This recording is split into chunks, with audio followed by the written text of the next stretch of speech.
Welcome to another episode of the New Old Computer Show. Dallas chip. Dremel. Glasses. You all know what's gonna happen next. I'm going to torture this Dallas chip a little bit more. By popular demand. You are making me do this.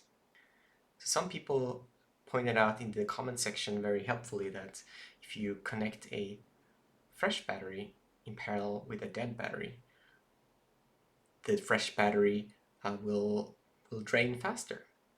So it's not a good idea. And at the same time, it's a big waste to let this oscillator sit there all sad and abandoned. Our goal for today should be A, to dig out the original battery and extract it, and B, to dig out the original oscillator and extract it, and then connect this motherboard up again. And as a matter of fact, I sent a message to the proprietor of the Glitchworks, who sell these little boards, and gave them some feedback. And they got back to me. So you can see the feedback that I provided them here. And here's the answer. Now, the author suggests that the original intent of this motherboard was for the entire encapsulation to be removed, including the crystal. So yeah, why don't we follow their recommendation and keep digging into this chip. So step one, of course, we need to remove the motherboard again. Before we do that, let's have a quick look at how much this battery has actually drained at this point. We have 3.25 volts, which is basically not discharged at all at this point, because this is a 3-volt battery. So we can see that at least hooking up a fresh battery in parallel with a dead battery does not immediately drain it. But I still feel convinced that we should remove the old battery anyways. So let's remove the motherboard. So let's pop up the battery first before we start working on this chip. So, and if you recall, I added some clear lacquer onto the legs of this chip to protect against shorts. And you want to remove that lacquer before you apply soldering iron heat onto it, because it will produce some very nasty fumes. That should be enough.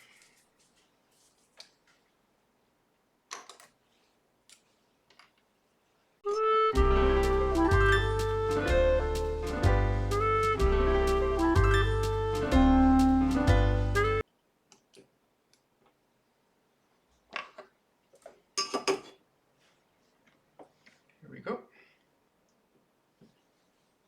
Let's also peel off the double-sided tape on top here.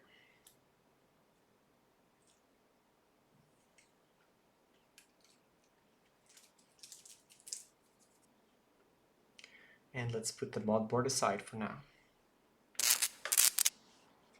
So I'm going to try this sandstone looking bit first to see if this works well enough on the epoxy. And if it doesn't, I will fall back to the bit that I used last time. So like last time, I will protect my eyes with some safety goggles. In addition, I'm going to wear a mask. So if you recall from the first video, once I had done some work on this chip with the Dremel, I started sneezing and coughing, and I think that's a very clear sign that the dust that's created through this work is not very good for your respiratory system.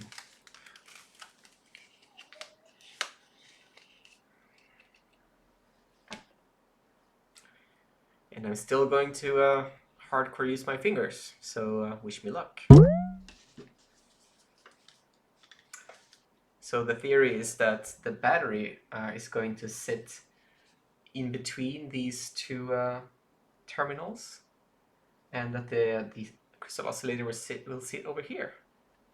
So my plan is to work my way slowly and see what we find as we dig into this chip. So this is the last time we'll ever see this writing on the chip here. It will be gone forever once we're done with this job here. So yeah, never to forget that this is a Dallas DS12887A real time with a 1995 week 51st week date code.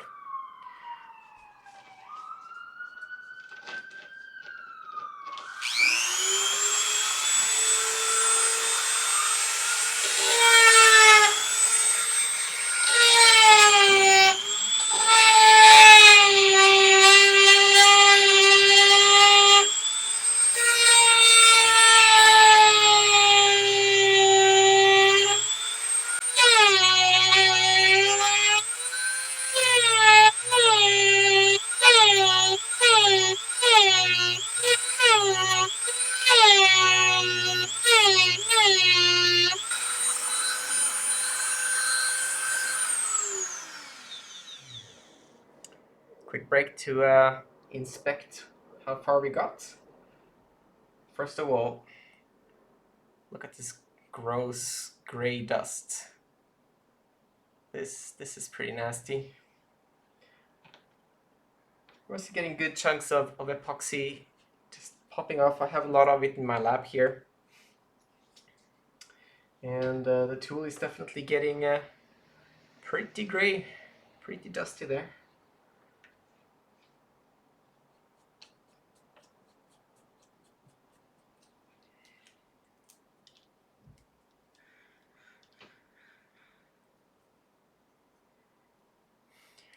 I cannot see any electronics yet. There's a little bit of metal here. So let's keep digging a little bit more on this side.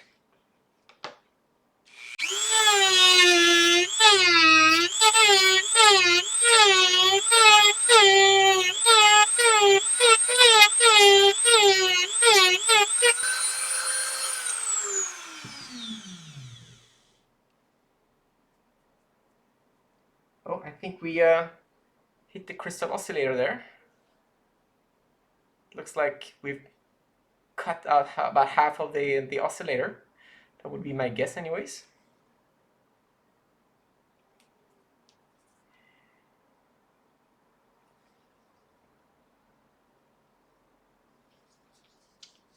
Let's keep going.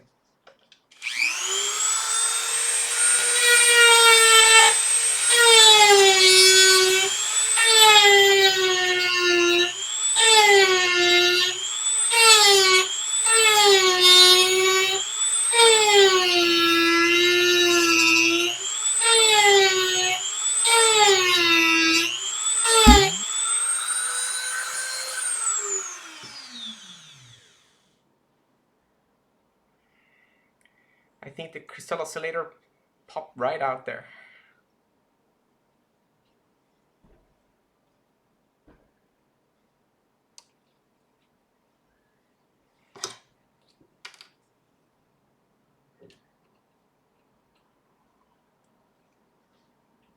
That's half of a crystal right there.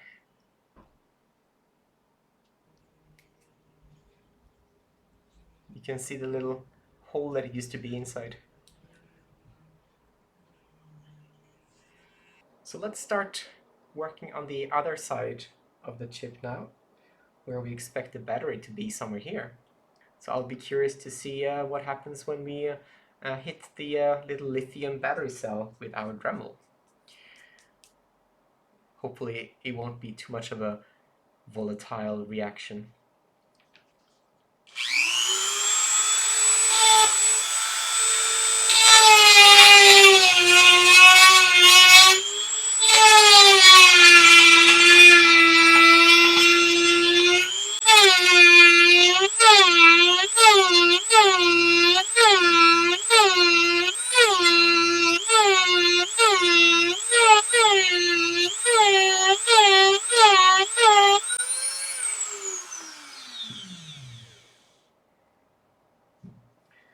Let's see how far we got. Let's remove these scraps of epoxy.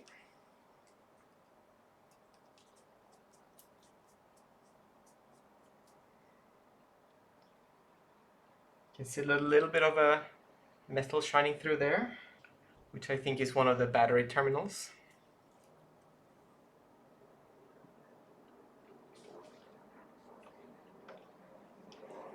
Lots of black epoxy residue on this Dremel bit. Probably not meant for this kind of a job.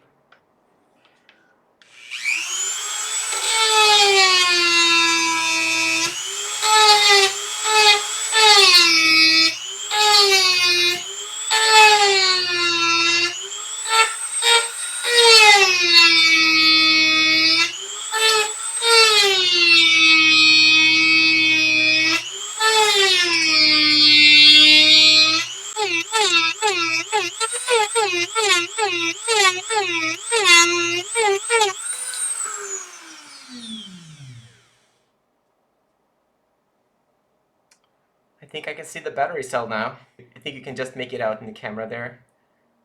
That's one of the rounded edges of the battery cell. So we know that the battery sits right there, smack in the middle. So let's work our way through the middle section here.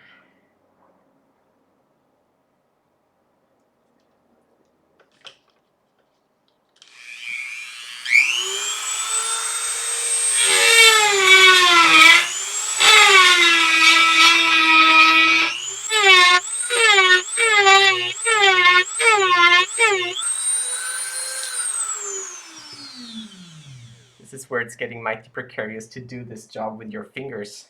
So I'm getting less and less material to hold onto here. This is where you really want a vise and a proper workbench to do this kind of job. But I'll keep working on this, you know, for science and for YouTube.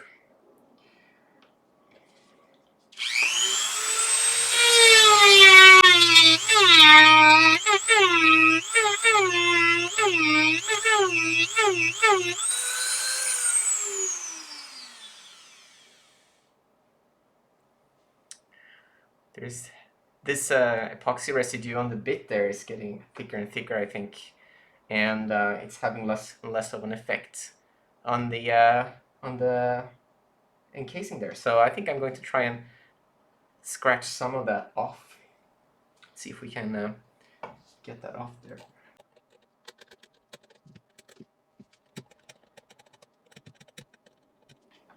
Nope, doesn't really come off. So I think I'm definitely ruining this bit here. This is not going to be happy after this job is done.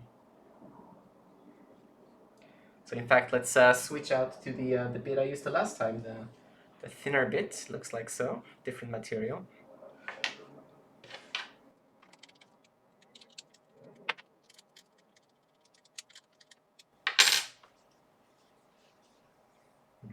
Gray fingers.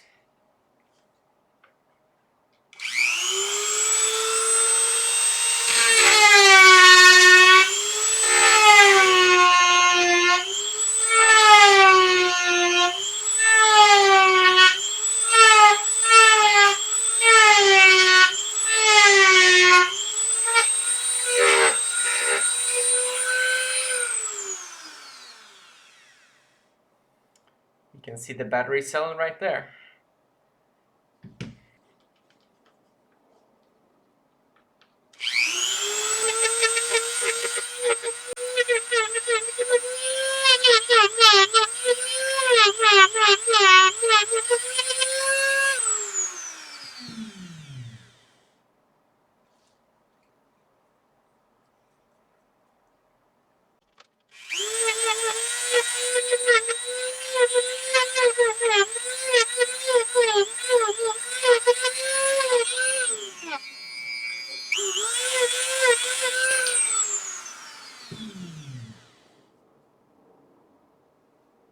So I'm going to try and work my way continuously around the battery cell and see if we can get it loose without drilling into too much of the metal there.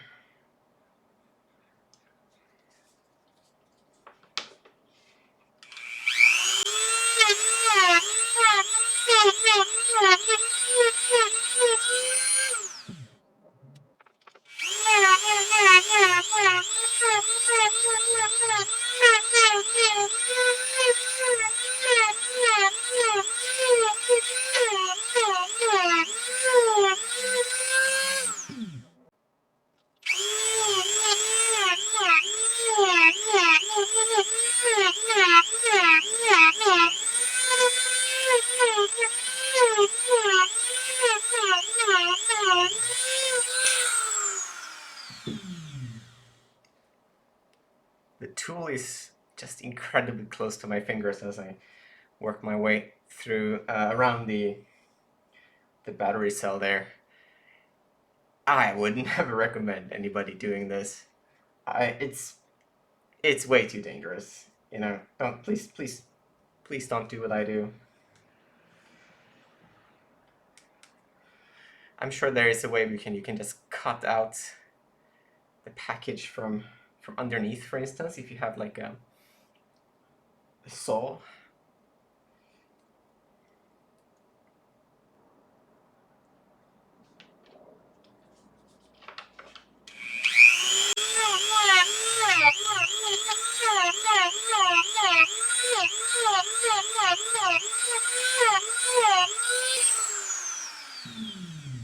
It absolutely stinks in here now.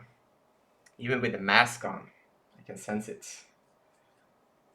I think I need to vacate this room for 24 hours after I'm done with this. So we can see that we are starting to get underneath the battery cell there.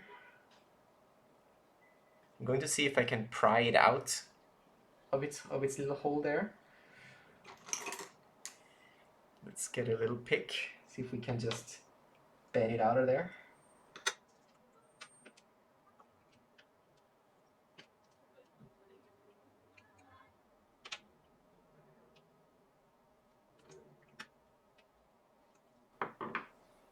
Nope, not quite ready yet.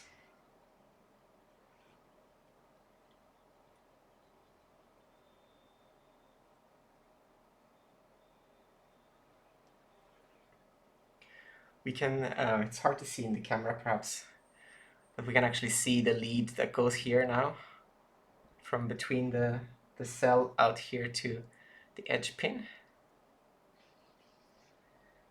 So that's one thing that we need to sever.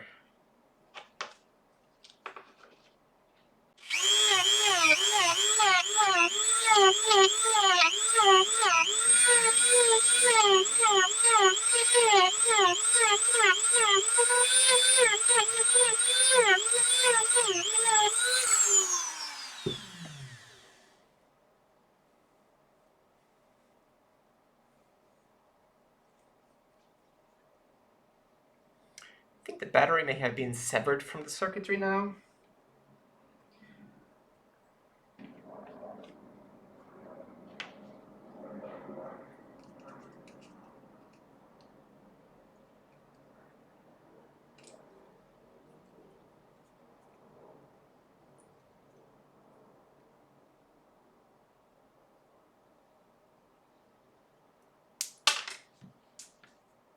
The battery has been extracted.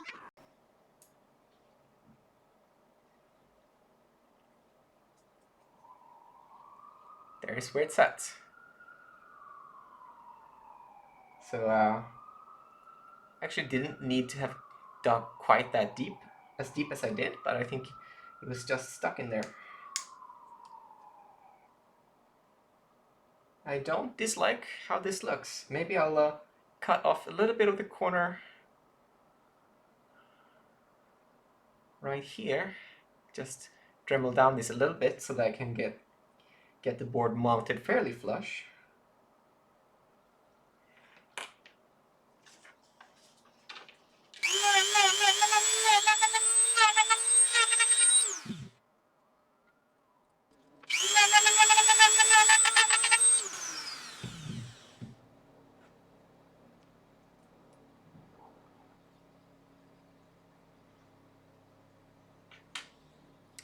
That's a pretty good fit.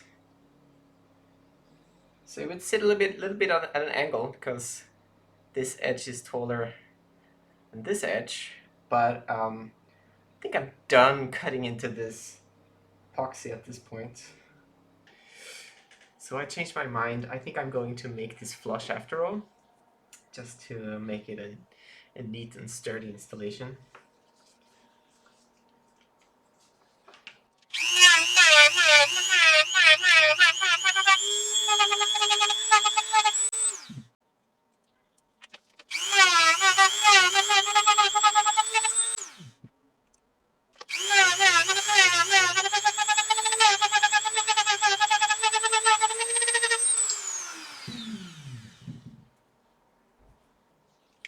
think that is acceptably flush. Not absolutely perfect, but I think I'm happy with this.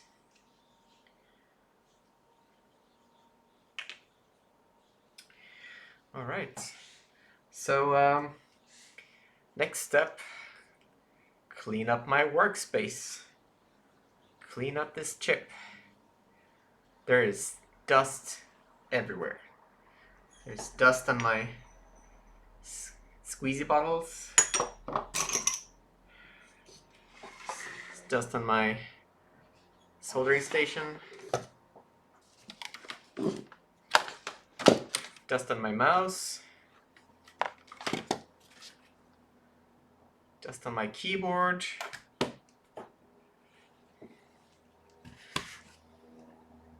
This'll be fun. So let's look at the batter we extracted under the microphone. There it is. You can see the little tab on the underside. There seems to be some kind of cover on the bottom there.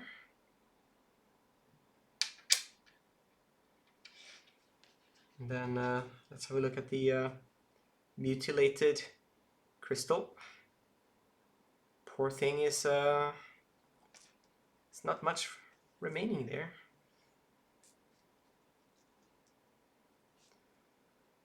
So from this side, it still looks like a crystal, but with just one leg.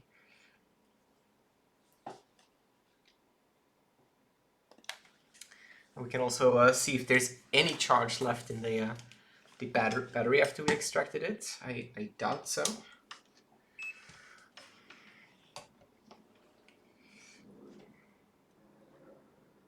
Nope. No measurable charge left in this battery. I think we can safely call this dead. And here's the chip after cleaning. A little bit of an IPA bath. It seems like we still have some pads here we can work with. And we had pads here. These are very, very small now, very narrow. So it might be hard to get a really good connection there.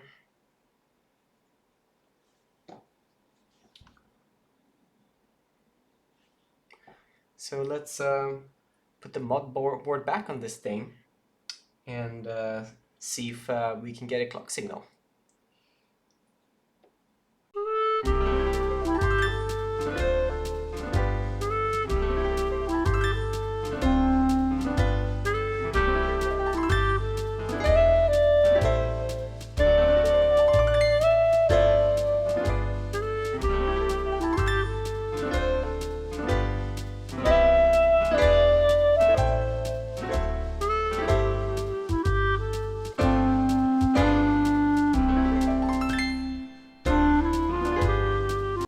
So I got a viewer suggestion saying that I should attach the jumper leads on the pads on the chip itself, and then solder them onto the motherboard. So yeah, we can try to see if that's any easier.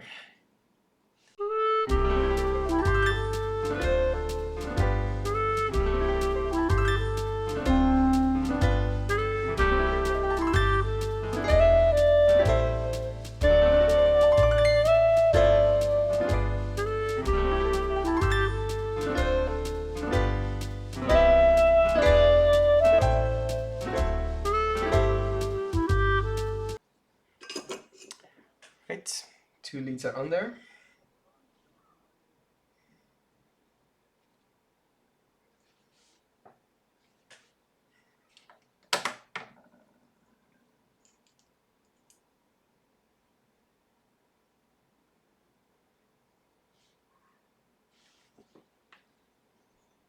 Let's tin these pads.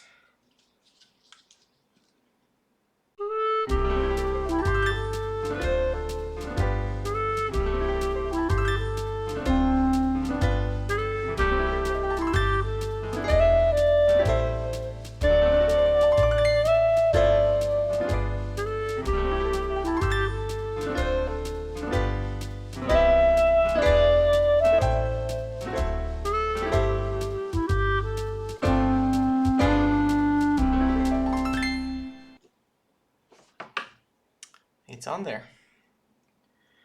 So I just shortened these two legs a little, soldered them back on, attached the oscillator on this side.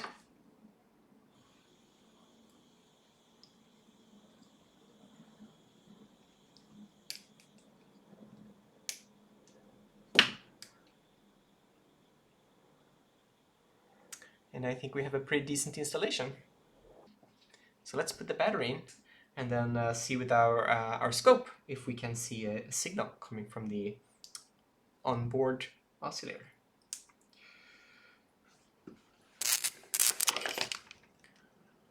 We first let's see if there is voltage. So we can do that by just checking the signal on the positive side of the battery. So yeah, we have 3.04 volts there. That seems correct. And then we can check the output signal from the oscillator. And yes, it seems like the oscillator has a 32.7568 kilohertz signal.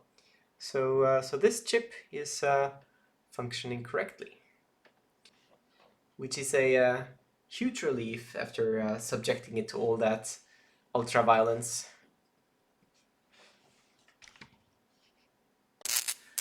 So the chip is back in the motherboard. Let's see if this still works.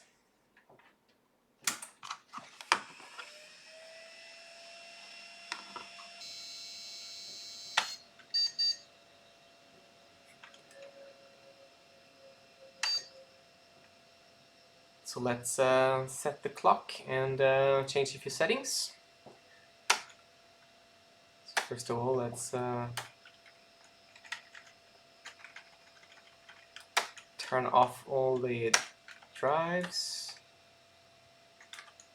because we don't have any drives installed. Otherwise the computer hangs for forever looking for the drives. And then let's set today's date. It's March 26th.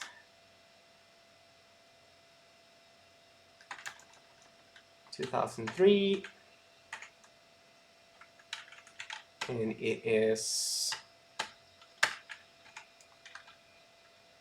almost 10:30 at night.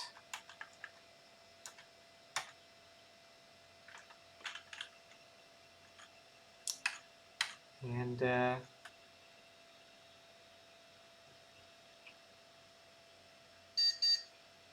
so the soft boot works. Let's see if the cold boot works. Let's turn off the computer. Wait a few seconds.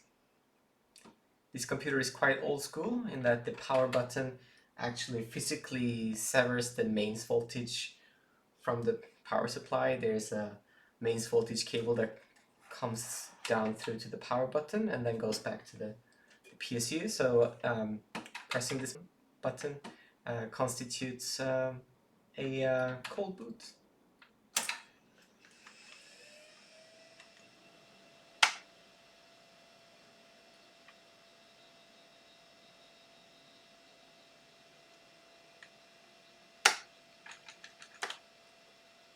And the time remains correct. So that's a working CMOS chip battery.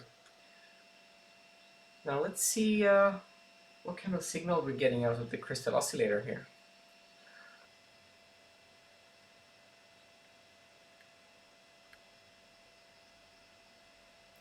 So there we go. On the output pin, we have a 32.7658 kilohertz clock signal. So that seems correct. See what happens when we turn off the computer.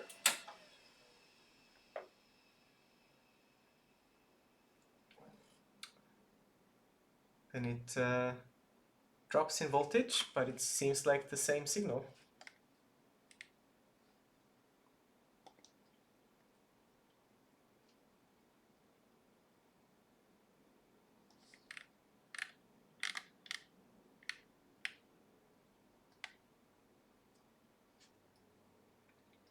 So with the computer turned off, we still have a 32.7658 kilohertz crystal signal. So I think we can conclude that this is still working.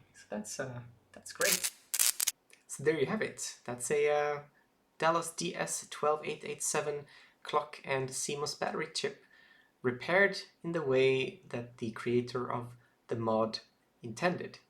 It's quite the intrusive job. It's very gory. It's very violent, and if you like to have your workshop covered in dust, it's a great mod to be doing.